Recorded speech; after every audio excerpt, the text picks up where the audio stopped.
Follow the money. That's what I always say. You always follow the money. Yeah. This is Follow the Money with Mitch Moss and Pauly Howard on VSiN.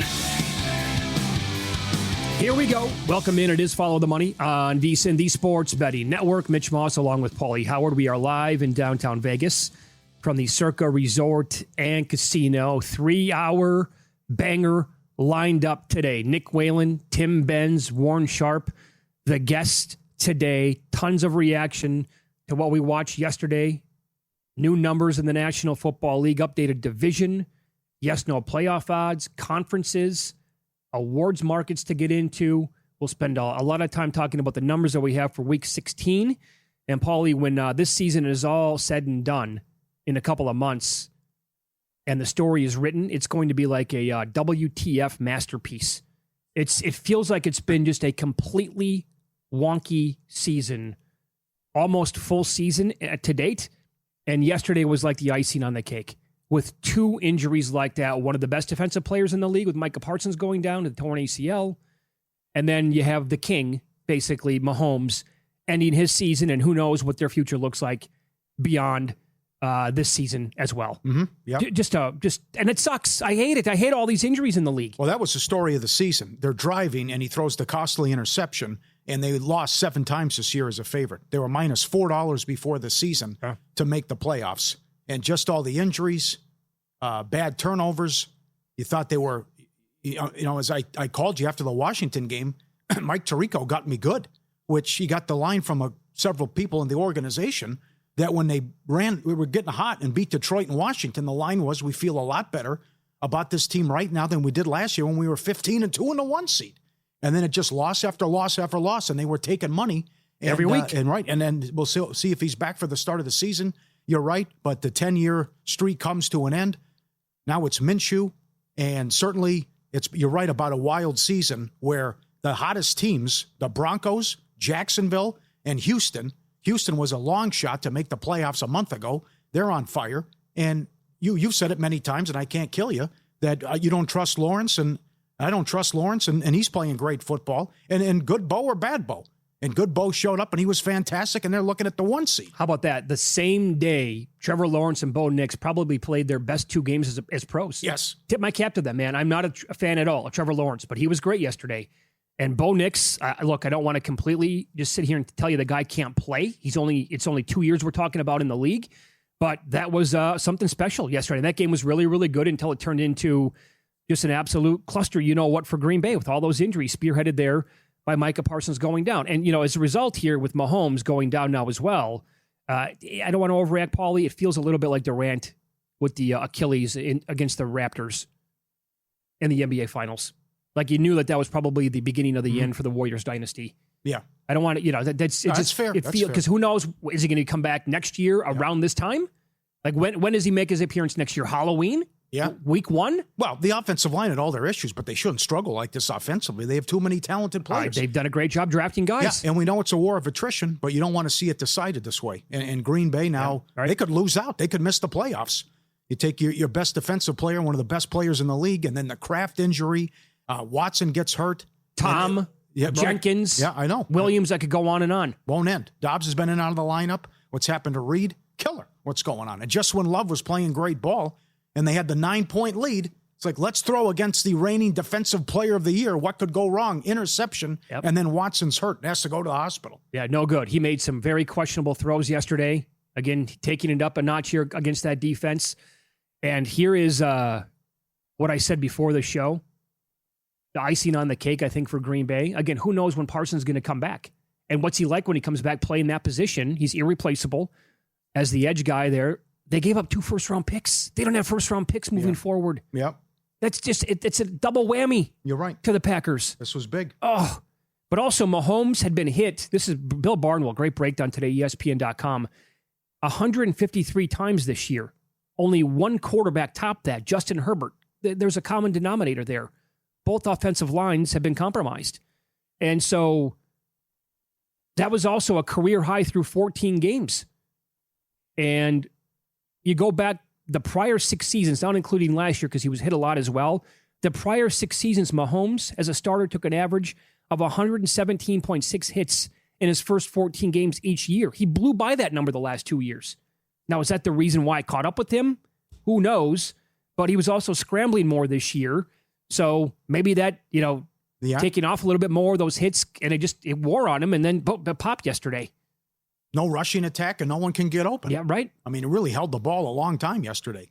And nothing, and good defense by the Chargers, but nothing's worked for him the last couple of weeks. Can you? Right? And that stretch was ridiculous. Mahomes, Parsons, and then Adams.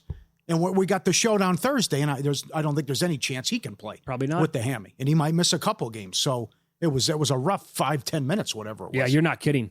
So with Parsons in the lineup, the Packers have allowed the 10th lowest QBR to opposing quarterbacks.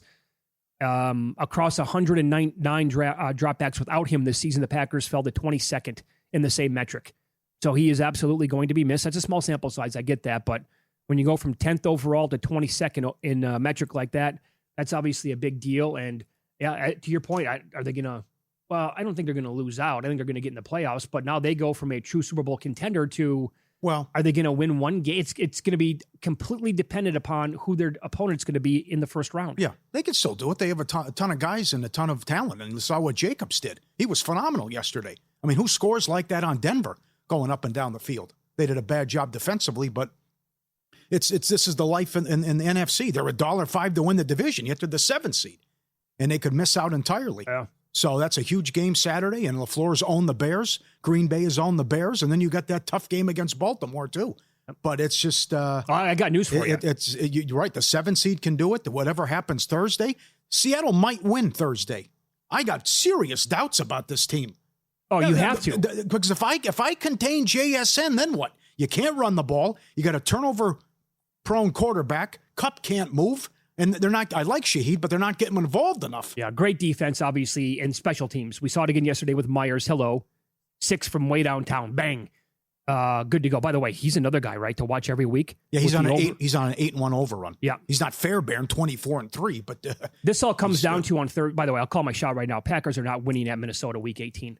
Vikings win that game. I'll go even one more. Vikings win out and go over their win total of 8.5. Come on. At Giants, Lions, Packers, bookmark this right now. Vikings win out and go over 8.5 with the win total. Are you coming in hot? That's you strong? have to. Come on, let's go. He's improved. Scorched earth, buddy. He's improved, yeah. I love the defense. I love the defense, and they were really good again last night. That's 3 straight awesome performances by that side of the ball. Yeah.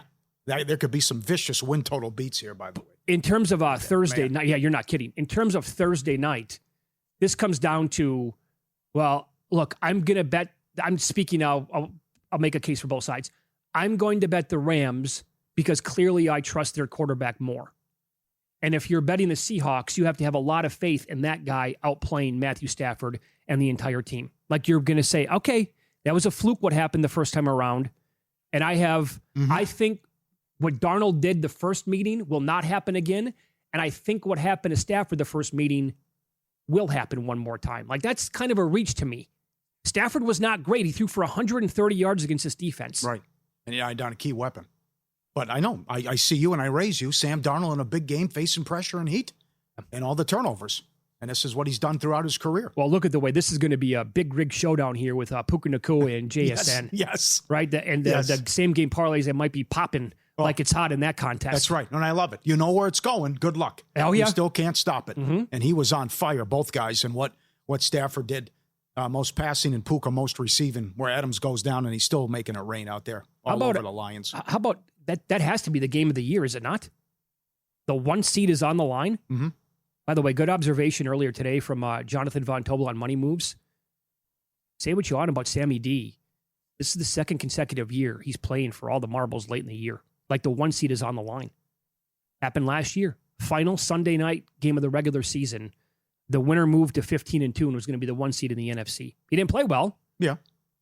And he didn't play well the first time here against the Rams. Well, he's been in a good situation, too. Yeah, with true. 2 solid coaches as well. Yeah. A lot on the line, especially with the awards and especially what's going on at the top of the AFC and who can get in. I mean, I still think Baltimore's the best team in the AFC when they're healthy and they don't play with their food. When they're healthy and they don't do stupid stuff, like how bad, and I hate to kill you here, But how bad is the Thanksgiving night loss now? Oh, no, I get the it. The Bengals are atrocious. How did you lose that game? Yeah. And you might miss the playoffs as a result, and then you followed it up with that mess against Pittsburgh with the bad luck and then the silly turnovers. When they play clean football and you run the ball and don't abandon the rushing attack, good luck, because the defense is filthy right now. Are they better than Denver with Bo Nix from yesterday? I don't know if we're going to get that Bo Nix. Home field's big, but I know. But this defense is playing phenomenal, and you see what Green Bay was able to do moving it on them, and even Dart had a lot of success moving it on them as well. So right. I just think they have so many weapons. If they can just get Lamar healthy and don't turn the ball over, that is going to be a big-time scary team in that 4 seed. Yeah. Are they – oh, man, I'm trying but they got to get there. I don't know if they're going to – I don't know. They're $1.25 to win the division. Tonight's huge. Yeah. You can't ask for better trends tonight. I mean, come on. Miami's lost 13 in a row under 40 degrees, and Pittsburgh's 22-1 at home Monday night since 92. I'd like to sit here and tell you, Pauly, in theory, this should be the year finally it opened up for Josh Allen and the Bills. And I kind of hope it does because I'd love to see them make a Super Bowl here. But that defense... You can't do this every week. No, you can't. Can't fall behind.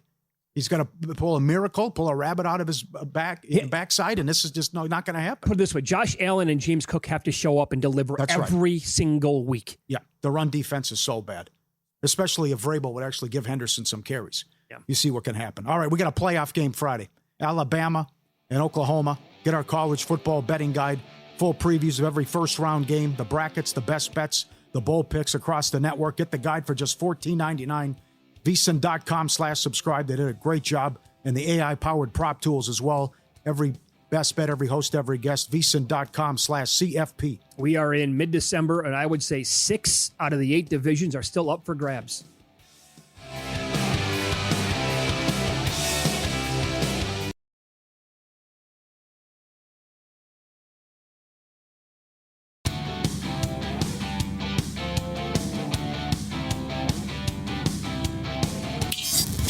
This is Follow the Money on VSiN. Pauly, I'll say 6 divisions still up for grabs. Somebody could maybe tell me that they think 7 with the AFC West. I'm not so sure about that. The Chargers' schedule is very difficult. Broncos do get Jacksonville this week. Yeah. But the other one would be the NFC East. Nobody's going to catch Philadelphia. The other 6... The biggest favorite we have on the board in the other 6 divisions is the Buccaneers minus 360, but they played the Panthers twice. Yeah. And by the way, no one wants it. If I know the NFL like I think I know the NFL, Panthers lose this weekend to Tampa, and then they come back and beat Seattle. Probably. How about that? Absolutely. Yep. With how goofy this has been. If that's a fair assessment about how everything's wide open here. I'm going to call it with Denver. In the division, and it's over with Philly. But you're right that these are going to come down to till week 18. And how about the Texans, who were like 15-1 a couple weeks ago to win the division? Now plus 125. Sure. And you're right about that big game, Jacksonville at Denver on Sunday, and teams after playing the Jets 1-11 ATS. Hello, Miami tonight. Hopefully it's 1-12. So the Ravens, they get what a game this is coming up next Sunday night. They get New England. This is not an easy path for Baltimore. It's the Patriots, Green Bay at Pittsburgh. They're laying 3, by the way, in that game on Sunday night against Baltimore. The Steelers with 4 left. Like you said, this is a Mike Tomlin special. We're going to say he's never really lost a game on Monday night at home. Right. The one loss was a COVID year, and it was a Sunday game pushed to on Monday. But it's at Detroit. My God, how many points will the Lions score on this team? They're at Cleveland and Baltimore again. This thing will probably come down to the final game between these 2 teams. Yep. And I don't know, you might have a team at 8-9 win it. That was a bad loss by the Patriots. That's a hat and T-shirt game. You win the division at home, you got to close them out. It's 21 rip. Yeah. Bills 9-1 in play to come back. And as May said, they just stopped playing, and the execution was poor in the second half. Bad special teams play. All of a sudden, it went from 3 and out, scoring touchdowns, getting stops, and then they couldn't get a first down, and they couldn't get a stop. And once again, Allen was unbelievable in the second half. But you get the great – I don't understand it. I've been calling for it all year. Why doesn't Henderson get 20, 25 touches a game? And he goes from 22-1 to the favorite now. Offensive Rookie of the Year after going for 150 and 2 touchdowns. 2 touchdowns paid 8-1. We gave that out yesterday on a tailgate show. It's staring you right in the face, this love affair with Stevenson. And imagine how good this offense could be if you got that home run hitter in there. I know it. Don't look now. Tyler Shuck is down to 16-1. Big move on him, yes. 16-1. And the Saints, this is bonkers. They could win out with their schedule. Yes, they could. And you know that very well because you've been holding a ticket on them to go under, and you were smiling the entire year on that. Yeah, win total looks that's in trouble now, no doubt about it. I still like New England minus 250. All they have to do, and they can lose to Baltimore, no big whoop. All they have to do is beat Miami and the Jets, and they have the tiebreaker. And I'm not sure the Bills beat the Eagles. I'd like them in that game, but they still have the Eagles coming up. But still, all you have to do is beat the Miami and the Jets. You win the tiebreaker, you win the division. Well, okay, so hold on 1 second with that, because I do think these two teams, with the record, they will be tied after this week. I think the Patriots, in here, if this happens, if New England loses Sunday night to Baltimore, look, Buffalo is a big favorite against Cleveland, right? Assuming they win that game. And let's, for 1 second, pretend that this is accurate and it holds up and Baltimore beats New England. Then both teams are sitting there at the very top. I don't know. Does New England beat Miami? Miami's playing good football right now. They'll beat them.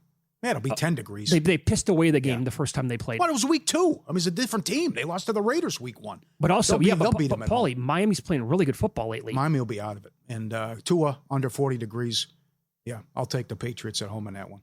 I'm not calling that one over with. All right. Not doing it. I don't know what's going to happen in the AFC South. It's very close to call there. Jags minus 145. They have two of the longest winning streaks in the entire league, not named the Denver Broncos. So, but they, again, at Denver this week, the Texans get the Raiders. They should win that game by 100 points. Yep. And that's an interesting game on that Saturday night against the Chargers. That's a tough one, but I would take the Texans in that one too. Stroud was awesome yesterday. Yeah, he was. And that was, bam, 17-0 right away, how fast that was. Yeah. So their defense is so good, and they could get it. And a team that has a lot to say about this is probably the Colts. Would the Colts come in and upset somebody? I'd love the game plan yesterday, but it's just the guy can't do anything. No, I know. There's nothing on the ball. He can't move. You got to chew clock, limit the possessions, and run the ball with Taylor, and everything's 5 yards. I mean, I love the game plan.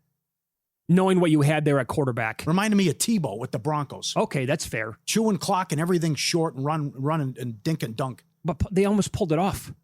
They almost did it yesterday. Yeah. Well, Seattle helped them too. I know, I understand. Field goals, but that's not going to work moving forward. And they can sit here and say in shape all this.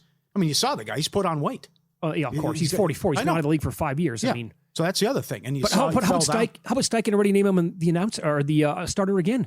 Yeah, I can't imagine. Because now Richardson's cleared. Yes. I can't imagine these guys, if you're going to run that type of offense, that Riley Leonard or Richardson aren't a better option. They have to be Pauly. Yeah. Come on. He can't get it down. He threw one long pass and it was intercepted. Now, it was fun to watch the old man come out there, and it meant a lot to him. He's crying, obviously, in the postgame. But think about that touchdown pass that he had and how much zip and oomph it looked like he had to put on that thing to throw it 5 yards in the air. It's like, okay, wow, that was a struggle. And it got there. Yeah. But they have what? He completed 18 passes for 120 yards. Well, I will say this. Come on. The Sunday morning tailgate show is loaded with such good information. And that was one of the first things that Warren Sharp came on the program with yesterday is it's the longest completions, 28.5, 29.5. Yeah. And he didn't even have to make a case. I'm like, yeah, I'm picking up what you're putting down with that one. Yeah. And it had no chance to go over that number. Yeah. Monday night's interesting, though, because San Francisco can't stop anything. True. And then they're coming offensively, but then again, that was, you look at some of their opponents the last couple of weeks. But when Purdy plays like a confident, cocky Purdy, I'm here for it. I like it. How about that? By the way, it was down to 5.5 earlier today. The look ahead was like 7.5. Now 6. The market has confidence in Old Man Rivers. I would look under there too. I mean, if they're going to play like that and milk clock. And you know that Taylor's probably going to get, he's good enough to go for 22, 25 carries, whatever it is. Yes, right. Yep. Yep. Just unfortunate what happened to the Colts season. And I don't know if they were going to make the playoffs, even if Danny Dimes didn't get hurt, but they were trending to be the 1 seed at one point. And now, I mean, my God, going to miss the playoffs. Well, it's wild at the bottom of the NFC. Because the Bears are minus $3.50. The Packers are $8. That came down. That was as high as $1,200. Yet the Lions are plus $150, but they need a lot of help. Yeah, they do. The no is only minus $180. But the Saturday game is so huge. Are we really going to get to the playoffs this year and not have that offense make it? I mean, look, the defense is Doesn't in look bad good. shape again this year. No minus 180 should be a lot higher because they need to keep winning games and they need help. Because they need a lot of help. Because if the Bears lose to the Packers, they got swept by Green Bay. Yeah. So the Bears could lose to the Packers yet again, but I wouldn't be surprised if they go into San Francisco and beat them. And then you're drawing dead at that point. Do you have an early thought on the Green Bay-Chicago game this week? That's a tough one. No, I don't. First thing is check the weather. And number two is, can the Bears do this every single week? They continue to get interceptions. Yeah, they do. It's nuts. You're over 20-plus picks and takeaways now. It happened with him again yesterday. Now I get it. It was Brady Cook going for the Jets. Tough spot for him, right. Obviously. Jacksonville keeps doing it. Three more INTs for Jacksonville yesterday. Yeah. I thought that kid was okay. Two of the interceptions weren't his fault. Yeah, I would agree with that. I didn't. He wasn't bad. I mean, he did not come across as a guy who had no chance to be in the league. Yeah. And it was a total panic thing, and like they didn't know what they were going to do at quarterback. That kid played a little bit yesterday.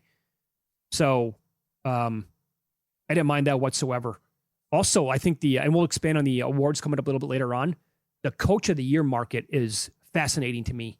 You got like 6 dudes that are going to have great cases at the end of the year. I don't recall a season like this with this many guys in this 7-1 or lower. Yep.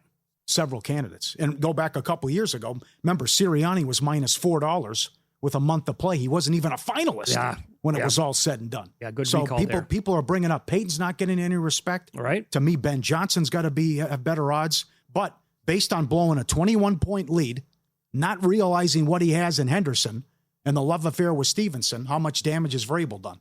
Now, if they punt away the division, then he's really up against it. Well, that's because you look at it. Yeah. If Cohen could do it, and certainly I got to go with Ben Johnson if they win the division. They were a high school outfit last year. Oh, totally. And how bad Williams looked last year, and the clock issues and all that. If they win the division, I got to go Ben Johnson. Liam Cohen's going to have a great case. I will say this: people have been talking about Sean Payton to me for 3 weeks minimum. They're like, "Why all this steam on Vrabel? Yet the Broncos might get the 1 seed, and nobody's saying one word about Sean Payton." Now the Shanahan stuff's getting real. Oh, finally. There was a big move on Shanahan. It has to be real. If they run the table? With all of their injuries, and they are a 12-win football team, all I'm saying is that he's going to have an incredible case. But you can come back at me and throw like 5 other guys. D'Amico Ryans, hello? That's another good one. If they run the table and win the division? Oh, it's an with all the injuries they had. I know there's a lot of guys like that. All right, we'll get more reaction to Week 15 National Football League. Nick Whalen's going to join the program. We'll also get his look at player props for tonight's tilt. Big one for Pittsburgh. They take on the Dolphins. We'll kick it around with him coming up with Follow the Money on VSiN, the Sports Betting Network.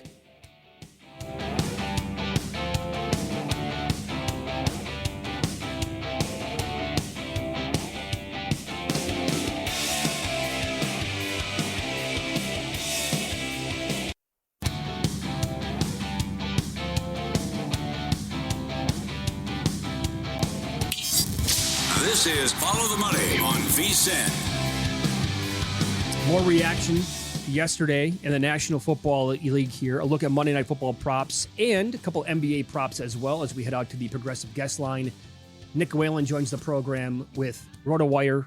He lives in Wisconsin, very close to a lot of people who obviously love the Green Bay Packers.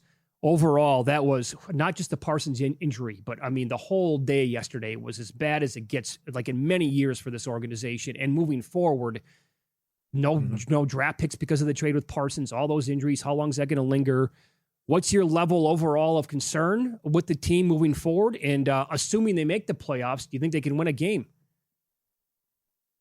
Yeah, a lot to, kind of take out of that loss yesterday to Denver. And, it really felt to me like the entire game, the entire mood of the Packers swung on that interception targeting Christian Watson. Great play by Pat Surtain. But, the Packers had built a 2-score lead at that point. They had just forced a 3-and-out, a rare 3-and-out for that defense yesterday. And then, the interception coupled with Watson going down, and then 10 minutes of real time later, Micah Parsons is out. I mean, we've seen the Packers unravel before. We had the classic Matt LaFleur like rage challenge, shortly after, where it's like the team kind of takes on his personality at times. And I felt like it was just a total unraveling on both sides of the ball. But the bigger picture here is that, that was a toss-up game regardless against Denver. It wouldn't have shocked anybody if they lost that game and came out healthy. But what is the ceiling of the Packers going forward? Without Micah Parsons and compounding that with the loss of Devontae Wyatt, the loss of Tucker Kraft, I mean, those are probably 3 of your 5 or 6 most impactful players on the entire roster. I hate to say it. I think the Super Bowl ceiling is probably gone for the Green Bay Packers. I can't see that team beating the LA Rams, as currently constructed. I think it becomes almost a toss-up game against any of these other teams in the NFC. So could they win a playoff game? They could, depending on the matchup, but it's not something that I would feel great about. Whereas, I think coming into this week, regardless of the result of the Denver game, if they just came out relatively healthy, I think there would be a case to be made that they would be the top contender to the Rams in the NFC, especially given what we saw from Seattle yesterday. Yeah, that's a good point. Can you elaborate on that and expand with the big game Thursday? It's just like, it's a great story, and I love the coach, but if I can limit JSN, then who beats me? That's the thing. And the Seattle defense has been so dominant, and they've had these cake matchups against, bad quarterbacks that it has kind of covered up the fact that this offense has not been humming in the same way that it was in the middle of the season. I still don't really love what I'm seeing from Sam Darnold week to week. There are very few quarterbacks who I trust less than Sam Darnold when they're under pressure. Yeah. And like you said, it's kind of JSN or bust for this offense. I think in general, we like Kenneth Walker. We like Zach Charbonnet.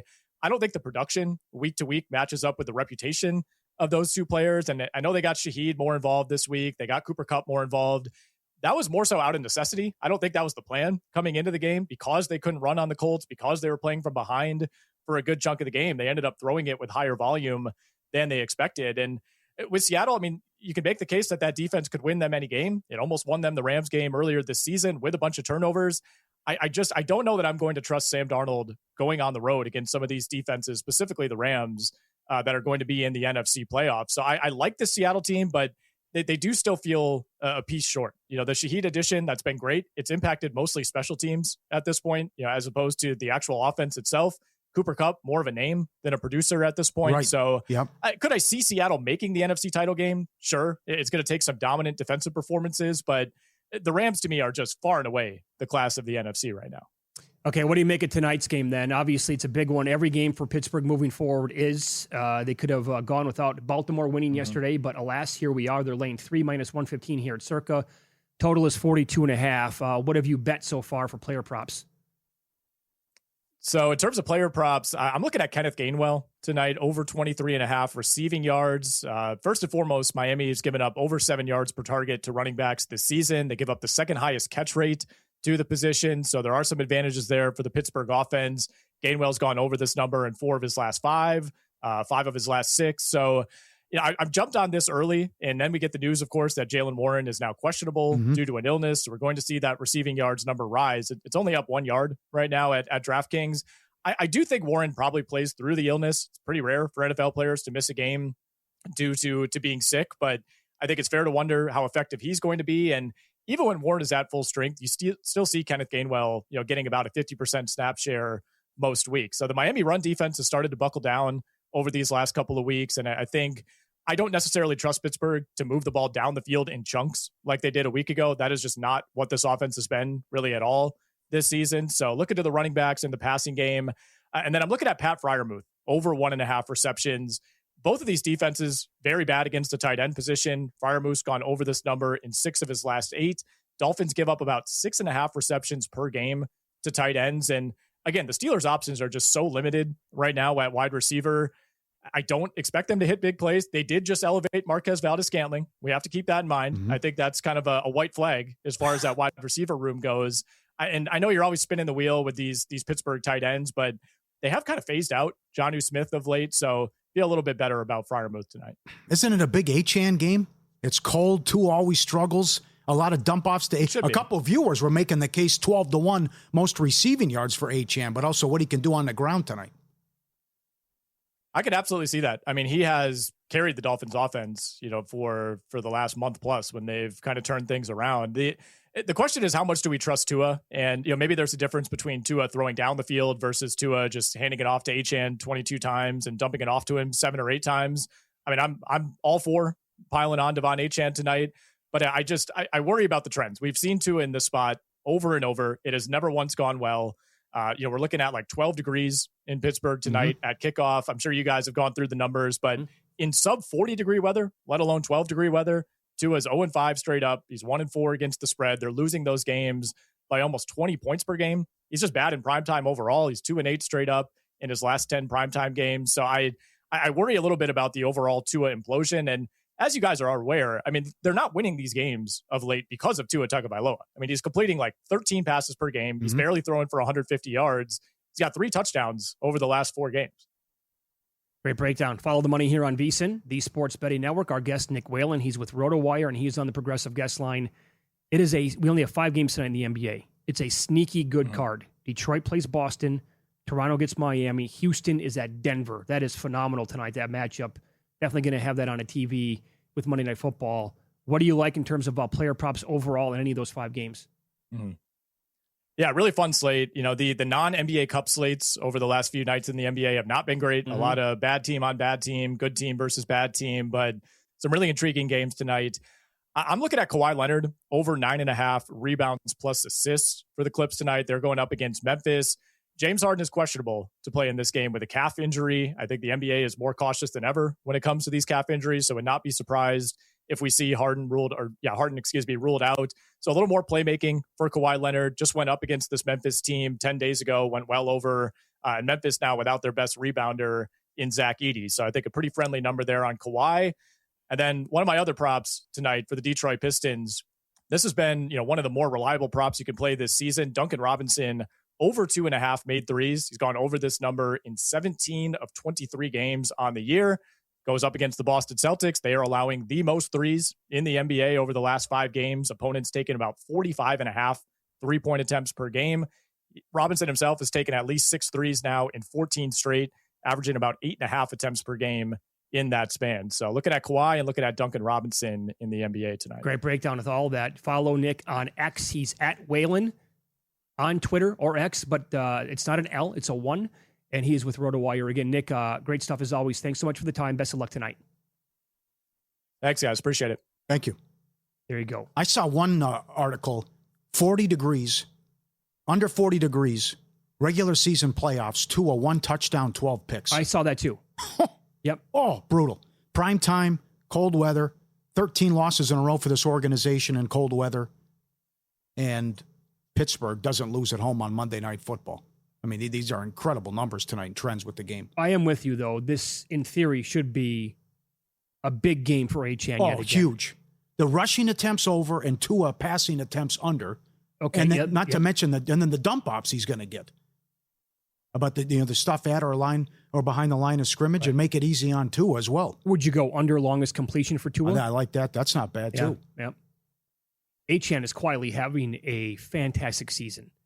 And I think there's an angle here where I know he got hurt last week, but if that doesn't happen again, like he's going to carry some of these fantasy leagues and potentially win them for you. Big. And then like Nick said, he got the big news where Warren wakes up with the flu. And he's questionable now with the illness. Yep. By the way, he likes Gainwell at 23.5. 23.5 still out there with the receiving yards. The rushing yards is high 20s in the game. So I'm betting 23.5 right now as we speak. Yep, right there, minus 112. All right. 23.5. I also have been betting Duncan Robinson a lot this year, so anytime it's 2.5. It was plus money a lot this season. Obviously, books adjust to that, but that's incredible. Teams are averaging 45.5 threes a game against the Celtics going back. That's, wow. Up next, Paul's going to detail a lot of the action from the weekend with Win Some, Lose Some, including a 55-1 ticket that cashed and a 70-1 that popped as well. That's next on Follow the Money. It's VSiN, the Sports Betting Network.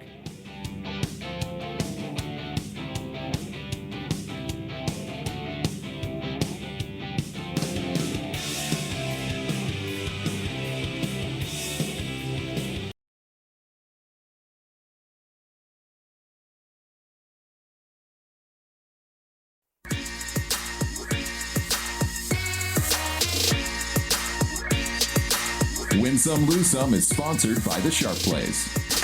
Were you a winner last night? Wow, winning. Or was it a rough one? Well, they can't all be winners, can they? Loser! You're a loser! Pauly Howard recaps the night in sports betting in Win Some, Lose Some. First touchdown of the day, Texans 10-1.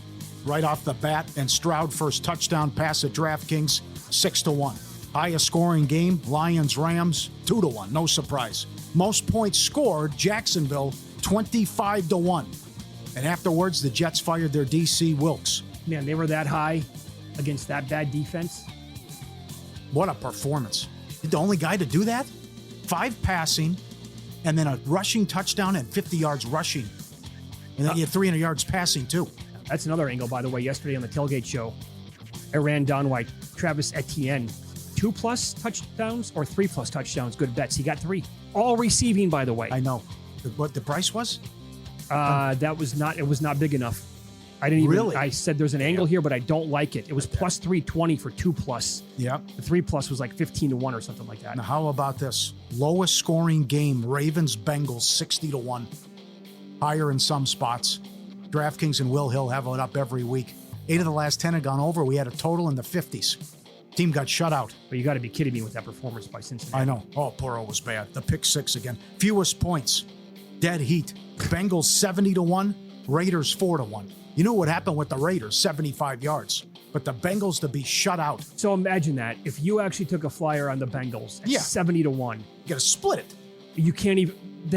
Come on. I hear you. Mark Davis has to sell the team. Yep. Most passing yards, Stafford 5-1. Receiving, Puka 6-1. Most rushing yards, Henderson 40-1. Henderson 2 touchdowns, 8-1. Will a quarterback have 5 touchdown passes? Yes, 3-1. Drake May 2 rushing, 55-1. Lambert Smith anytime. Second career catch, 17-1 for the Chargers. Wow, where was that off? Back of the end zone. I was at DraftKings. Really? Yep. Shutout 4-1. Cowboys did it again. 13-1 over in the first half. 12-2 over team total for the game. Yeah, no problem again last night. Bills were 9-1 in play. Down 21 rip. Okay, because that changed so quickly.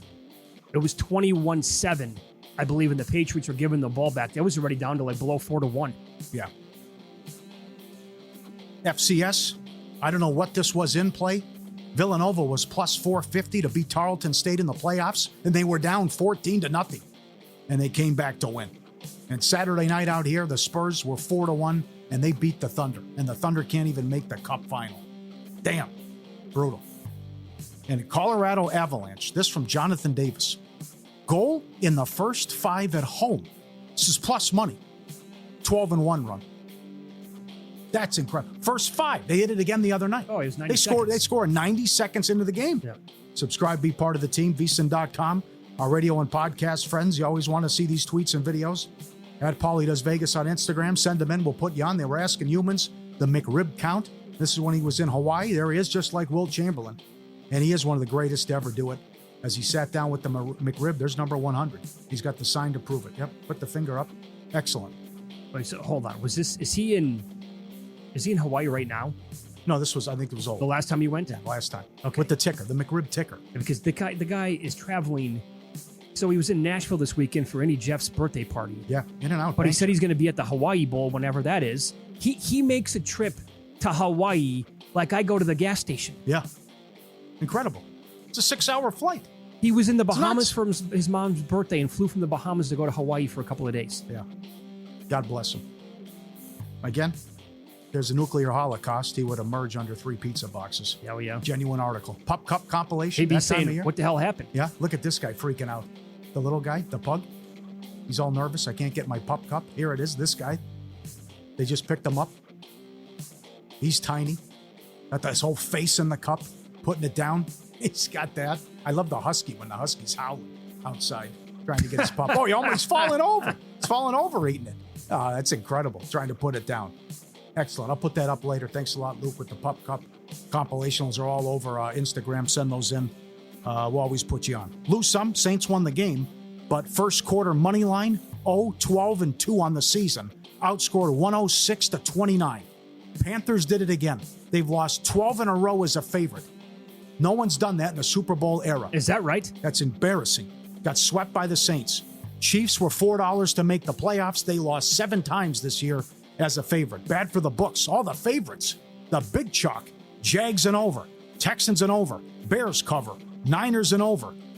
Seattle let you down. Everyone else cashed with ease. Texans 6.5 up to 10.5. Chiefs Chargers under 44.5 to 41.5. Jags 8.5 up to 13.5. Rams Lions over 50.5 up to 55. Colts Seabags under 46 down to 41.5. Bad beats. Pats plus 2.5. And also back-to-back with the Pittsburgh Penguins. Saturday, they led 5-1 with 14 minutes left and lost 6-5.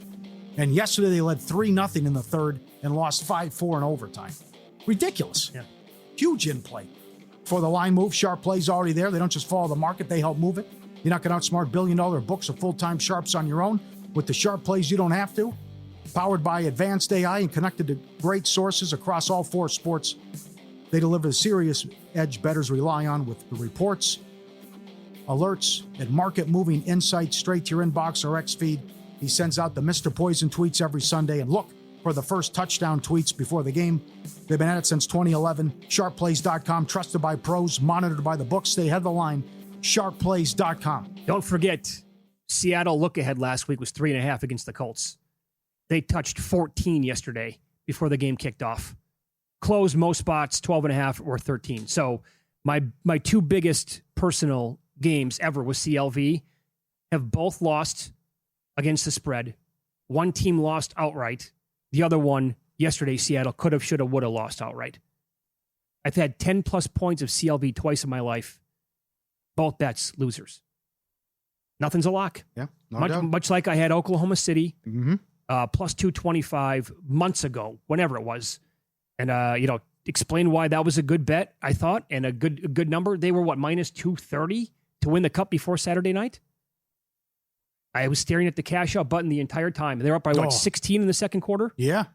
I imagine that was a big number. Up 11 at the end of one and the big lead in the second quarter. And no one helped out SGA. We will play. Of course, Wemby comes back, right? All right. Of all times to come back. We will play audio of this a little bit later on. I knew that it was a potential kiss of death. That day, Bleacher Report put out some video. Jalen Williams was asked about teams in prior years that the Thunder would beat. Did you see this? No, I missed it. They would beat the 2017 Warriors.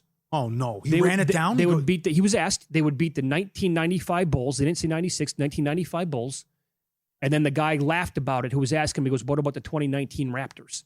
He goes, yeah, we win that one as well. Now, that team was loaded with Kawhi, Marc Gasol. I mean, did he do 86 Celtics? That was Did it. Keep going? Those 3 teams. Okay. Oh, my God. I saw that video. I'm like, are you kidding me? Is that what he did? Yes. Oh, man. Getting close to the Lakers' all-time winning streak. Are they ever going to lose? They won by 40 the last time out. Oh, man. Yeah, but isn't that funny the way it worked? Because they could not miss against Phoenix. Right. They hit plenty, 20-plus threes in that game. And then they come back on Saturday night, and they couldn't hit anything. That's what it takes, right? In a one-game off, when you're not playing a best of 7, if they have a cold shooting night, that's how they're going to be had. And they were terrible shooting the ball in that game. That's why that's a difference between March Madness and the best team is going to win, best out of 7. Yeah, right. But when you get in this cup thing, you can have a bad 20 minutes, and that's it.